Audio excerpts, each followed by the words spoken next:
According to Elizabeth, her world and Shin's world experienced some similar events, namely the appearance of rifts in the sky and humans becoming energy crews using mana, followed by the opening of gates one by one. Then, what emerged from these gates were monsters far more vicious than vampires like her. So how did your world deal with the disasters that emerged from those gates? How long did it take for the next gate to appear after the first one appeared? Shin asked urgently. Elizabeth replied that she had never seen the gates firsthand because, after being trapped in the body of a child, Elizabeth could not move at all in the darkness, and that's how the world survived. Elizabeth fell, and the world collapsed while Elizabeth herself was isolated and only recently became able to move. More precisely, Elizabeth was only able to move when a system appeared before her eyes. In this system, Elizabeth was given a mission. The mission was that Elizabeth had to expel the intruders who came from another world. In Elizabeth's system, there was information about the intruders. If she succeeded in completing her mission, she would be freed from the abandoned world. Elizabeth also knew that Shin still had many questions,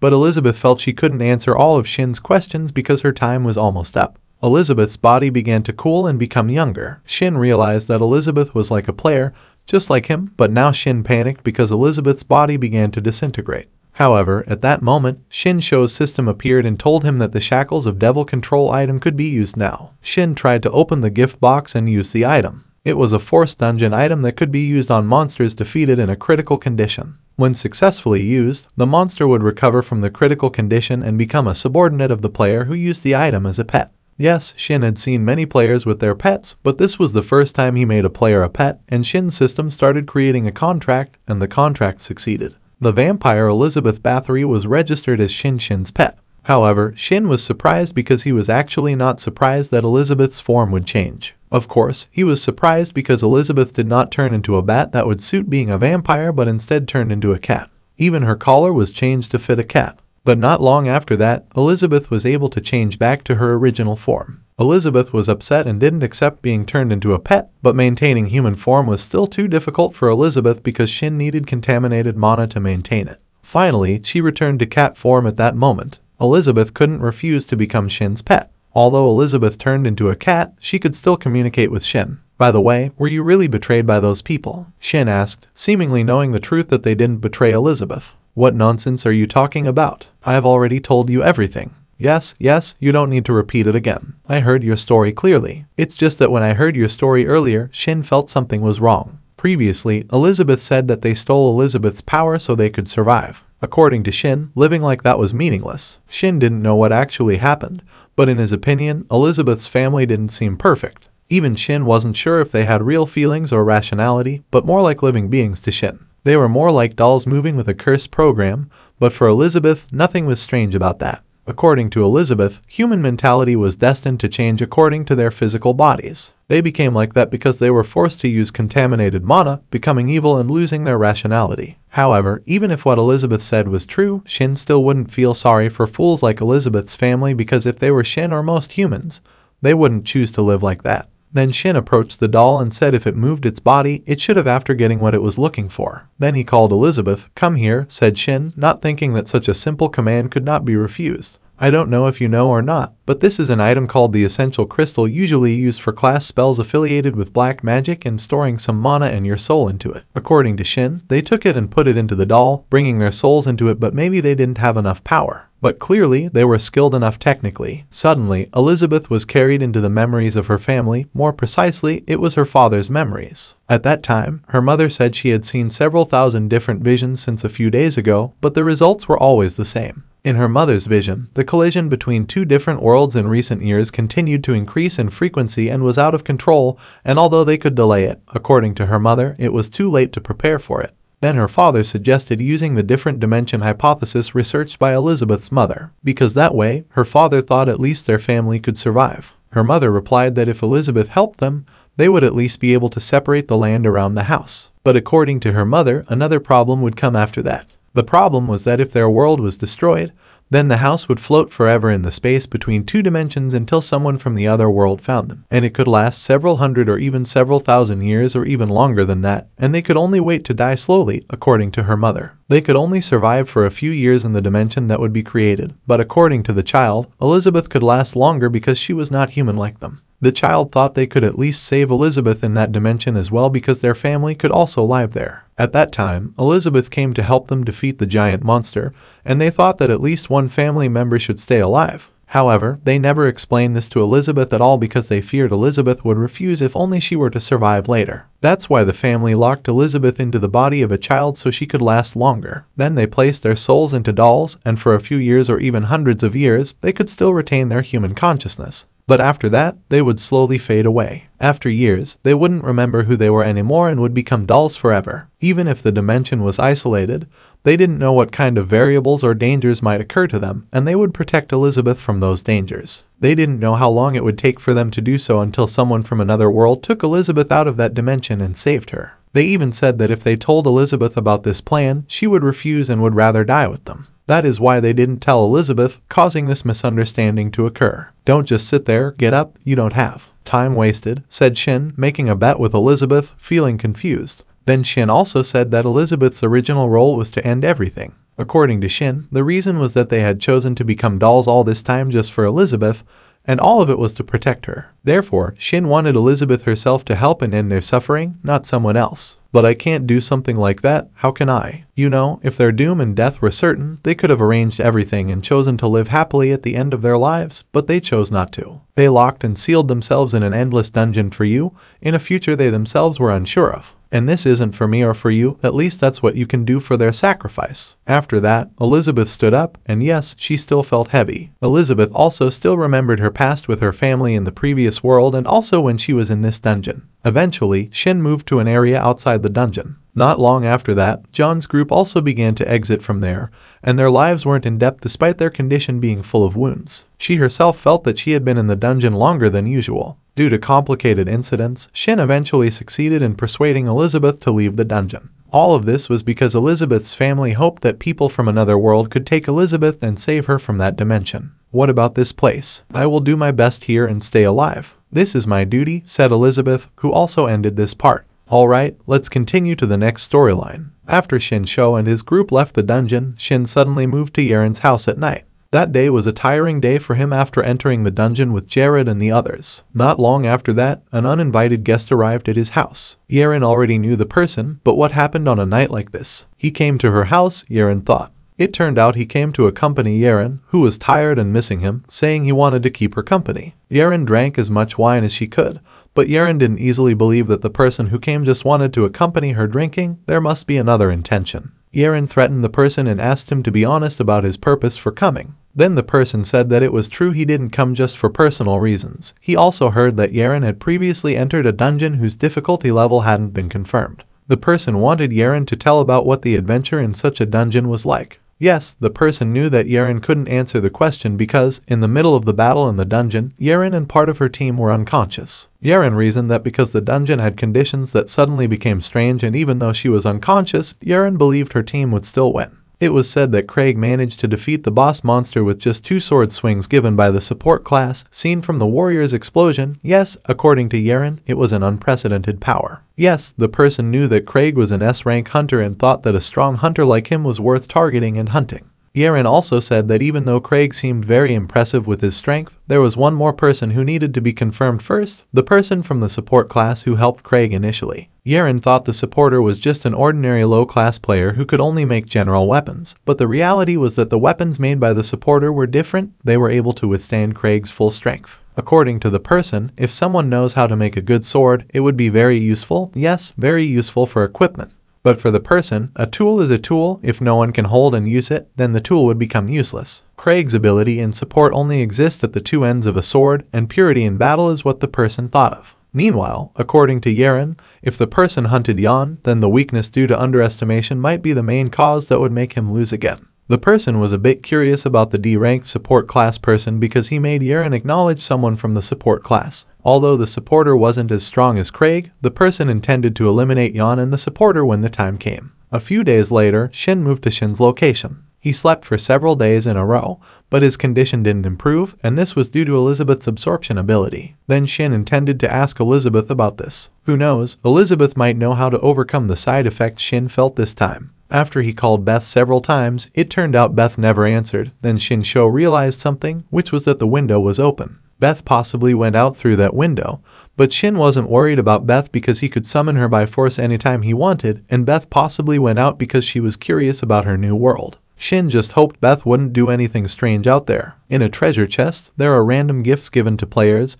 but they are not always good. Nonetheless, the items given by the treasure chest are limited to what the owner needs. The problem lies in the drawbacks of the items given, such as a sharp and strong sword that can only be used for attacking and not for parrying. There is also a shield that can withstand attacks but will also reflect the impact of the attack on others, although very weakly. It gets even more extreme because there are many cases where people try to use the items they get from the chest only to end up hurting themselves. The only item Shin currently needs is something with the ability to restore mana or increase the total amount of mana. In fact, it was predictable what would come out when Shin opened it. A system notification appeared saying that the treasure chest was selecting an item for Shin, and the item Shin received was a ring called the Trader's Ruin. This item had the ability to drain mana and explained that the mana draining function would be proportional to the target's goodwill towards the user. However, Shin really didn't like such an item. Not long after Beth came home, she had finished walking outside the house. She saw Shin upset and angry. According to Shin, the item wasn't bad, and it could even be considered excessive, but the problem was the requirement.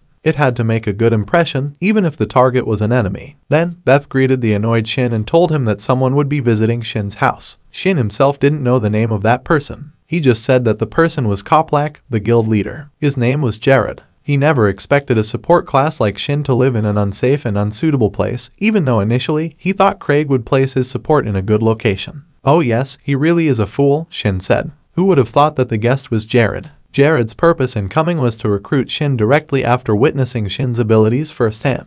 At that time, he knew that Shin had done something extraordinary for Craig, and the energy emitted by Shin was able to penetrate the barrier and reach Jared, albeit only for a moment. However, Jared himself didn't know why Shin was rank D, even though considering Shin's potential, he should be at least rank or even higher. Nonetheless, Jared still intended to recruit Shin, even though Shin had joined Gilonfon not long after he left. Shin just wondered how the game knew his address, but for the game, it didn't matter because, according to it, Shin should be impressed that a big guild had visited him. Even the game said, "You must be quite impressed that you came out to meet me like this, right?" But it turned out Jared was wrong because Shin didn't come out to meet Jared. That day was the renewal date for the work certificate for the support class. Jared realized that he had disturbed Shin when they were in the dungeon before because he always underestimated Shin, and now Jared offered 3 times what Craig offered. Jared even promised that Shin would receive the best treatment from anyone and anywhere if he wanted to join Jared. However, that didn't interest Shin at all. Shin immediately refused to join Jared's guild. Jared was very upset. Besides Shin, Jared had previously invited Yeren to join, but Yeren also declined. "Just wait and see, both you and Yeren, I'll make you both beg me later," Jared said angrily as he left. Shin accidentally bumped into someone's shoulder. Shin felt something when he noticed that the person's face resembled someone named Mjin. Shin was shocked to see Dojin in his second life. At this time, Shin moved to another place where he saw the gate to the dungeon opening. There was also a team of hunters preparing to conquer the dungeon. It was a high difficulty dungeon. In that team, as usual, Shin always joined as a supporter whose job was to assist the team and collect mana stones. Inside the dungeon, a woman looked very nervous because it was her first time entering a higher ranked dungeon. Then Shin calmed the woman because, in that team, there were experienced or veteran people, so as long as they followed instructions, there wouldn't be any major issues. Behind Shin, there was someone who seemed to dislike him. Coincidentally, that person was on this team, and that person was Moon Doyoon's younger brother, who was called Dojin. It had been years since Shin had been active as a hunter but had only about 1 year of experience, and Shin's experience began when he joined Moon Doyoon's Daewon Guild.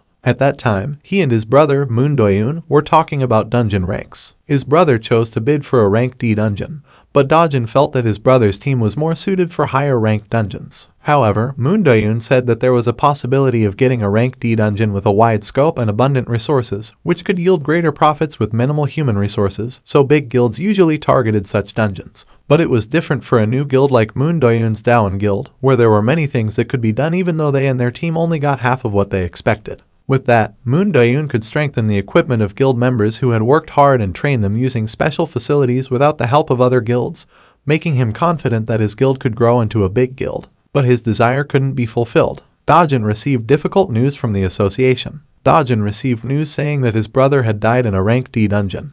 even though as far as Dajin knew, his brother was a rank B hunter. However, the officer said that the dungeon Mon entered was unconfirmed, and the investigation showed it was very dangerous. At that time, Dajin felt that his brother's death wasn't an ordinary one, even though his brother previously said that he got the rank D dungeon gate through an auction, and according to his brother, Dajin felt it was impossible to lie about it. Moreover, his brother didn't say anything strange, so Dajin thought something happened beyond reason. At that time, Dajin was surprised that there was still one person who survived the dungeon so that they could evacuate his brother's and others' bodies. The only survivor at that time was Shin.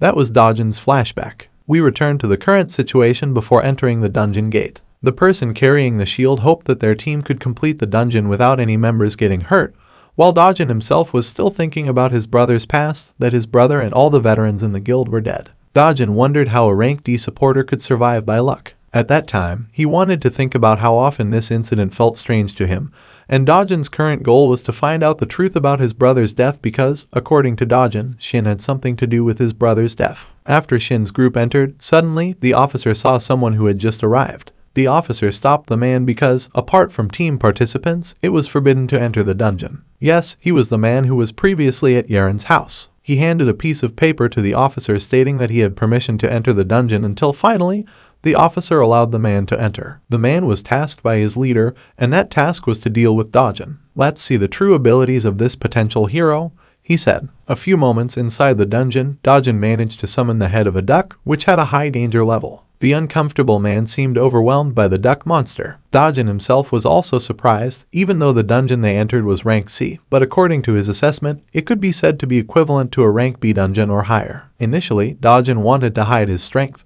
but because he was really strong, he eventually released his true power and managed to defeat the monster. The man felt grateful because, as it turned out, there was a talented person like Dajin in his group. Dajin replied that he only helped a little because the monster had already been weakened by others, even though the others were not in good shape now. Unfortunately, in this dungeon, Dajin didn't bring the equipment he usually used because his initial intention was only to disguise himself so he could follow Shin to gather information about his brother's death. It seemed like, if you need a new weapon, I can make one for you if you agree to forget about my ability once we get out of the dungeon, said Shin. Suddenly, he felt that the weapon made by Shin was superior to the one he didn't bring. The power and weight of the weapon were incredible. Dajin never thought that a support class like Shin could make such a weapon. In fact, he could make it in an instant. "Hey, Jill, are you ready?" said Dajin, who was still hiding his identity. Shin was confused. Shin should have been the one to ask, because as far as he remembered, he never mentioned his name, but the person already knew Shin's name. Only then did Dajin remove his hood and introduce himself. Actually, Dajin didn't care about Shin's identity because he only wanted Shin to tell him what happened to his brother. He had just finished speaking when suddenly there was an attack aimed at Dajin, but fortunately, he was able to block it in time. The attack wasn't from a monster but from a man targeting Dajin. The man didn't expect Dajin to withstand his attack while others were already helpless. It turned out that Shin was also hit by the attack, but he also managed to withstand the man's attack. Dajin didn't know where the man came from, but clearly, the man's power was really very strong. Besides being talented, this man was much stronger than him, Dajin thought. The man also realized that the support person in this team was Shin. Shin was also his target. "Does that person know Shin?" said Dajin, still confused about what was happening. Without further ado, the man immediately released his ability to try to see how talented his target was and launched an attack on Dajin. Dajin felt that he could only withstand 2 to 3 more attacks. After that, he wouldn't be able to withstand such powerful attacks. All Dajin could do in a situation like this was to defend and find a way to counterattack. "Damn, the other supporter is really useless," said the man, seeing Shin just standing still and doing nothing. However, how surprised the man was when his entire body suddenly couldn't move because he was entangled by threads released by Elizabeth Ha. "This is 3 against 1, said Shin and Elizabeth simultaneously. However, because currently there was no contaminated mana stored, Shin's stamina or mana would be drastically drained, and Elizabeth Bathory would only last a few seconds. According to Shin, a few seconds were more than enough to end this difficult battle. Soon after, the man was able to move his body and immediately attacked Elizabeth, but Elizabeth easily dodged the attack using her ability with the mist. Then Elizabeth said, "Too bad an attack with pure physical strength is not scary at all. Even though you seem the same as that person, there is a slight difference in level. I'm sure your weapon is also part of that, and soon you will die at my hands." But after that, Dajin immediately advanced and managed to launch an attack that cut off one of the man's arms while Elizabeth herself disappeared because the 2-second time limit was up. In Dajin's mind, he thought that killing the man was too difficult, but at least he could severely injure the man. Nevertheless, Dajin still felt there was a huge difference in basic skills between himself and the man. Generally, lowering a sword was a clear act of surrender, but Dajin immediately knew that the man had another intention. The man used Shin's contaminated mana ability until he was surprised that this person could use contaminated mana. While Dajin didn't let the man carry out another plan, Dajin immediately attacked and managed to launch a direct hit, but it turned out that the attack missed the target because the target used teleportation circle magic and disappeared. According to Shin, it was a relief because the enemy only used an item to escape, because if the enemy had used an attack type item at that time, Dajin wouldn't have survived. After that, Shin would tell Dajin about what happened a year ago. According to Shin, Dajin, Gildawan, and Dajin's older brother deserved to know. In short, it was already afternoon. Shin and Dajin had left the dungeon while evacuating the victims. Actually, Dajin felt bad, even though those people had been killed by that crazy bastard. But Dajin had to lie and say that they were killed by monsters in the dungeon. The reason Shin and Dajin had no other choice was because the security officer's data for this team only contained 7 members. Then, a few minutes after entering, it was said that someone with an access card entered through the gate with too late a runway. The unbelievable thing actually happened. The certificate was forged well enough to fool the security officer. As Shin previously told Dajin, it was the same as the incident a year ago, where an unconfirmed dungeon was openly offered at an auction as a dungeon that received a permit and was certified by Shin himself. Shin didn't know their purpose, but according to him, an issue like this wasn't something a small group could do. There was a possibility that the perpetrator was a large group.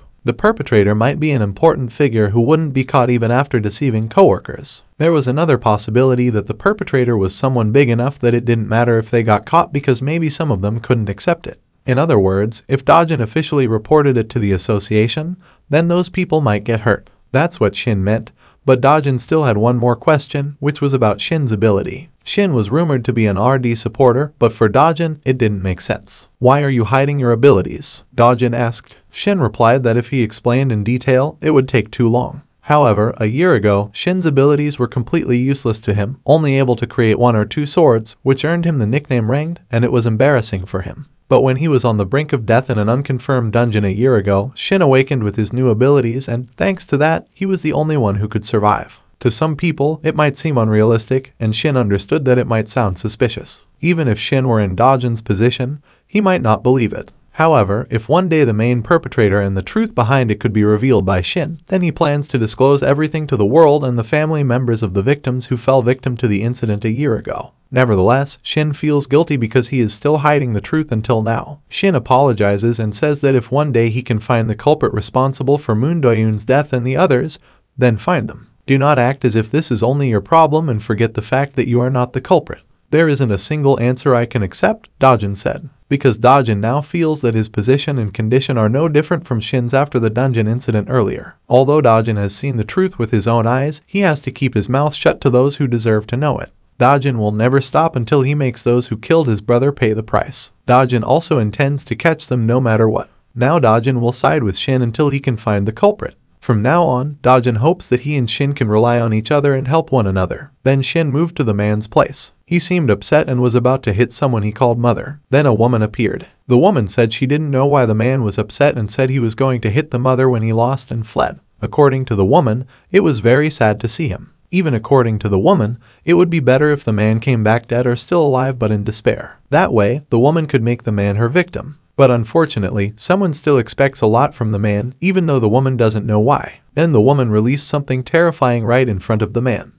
Don't resist. Eat that child, and it will become your new arm, the woman said. However, the man was cautious because he wouldn't take something he considered foreign and eat it just like that. The woman laughed. She understood because she and the man didn't have a trusting relationship with each other. However, the woman wasn't sure if the man could use a sword again with a broken arm like that. But if he wanted to eat that thing, then the man could do whatever he wanted. Eventually, the man ate the terrifying thing. After eating it, the reaction happened very quickly. The woman didn't expect the man to be compatible with the thing she gave him. It was the first form for now. If the man used it after some time had passed, he would automatically find a more suitable form. If you don't like it, just say it anytime. You understand? That child is like my child, the woman said. Now the man felt he could do whatever he wanted, and his main goal was to kill everyone, starting with the witch in front of him, then Moon Dajin, the woman who used threads in the dungeon, and also Shin. They were all his targets to kill.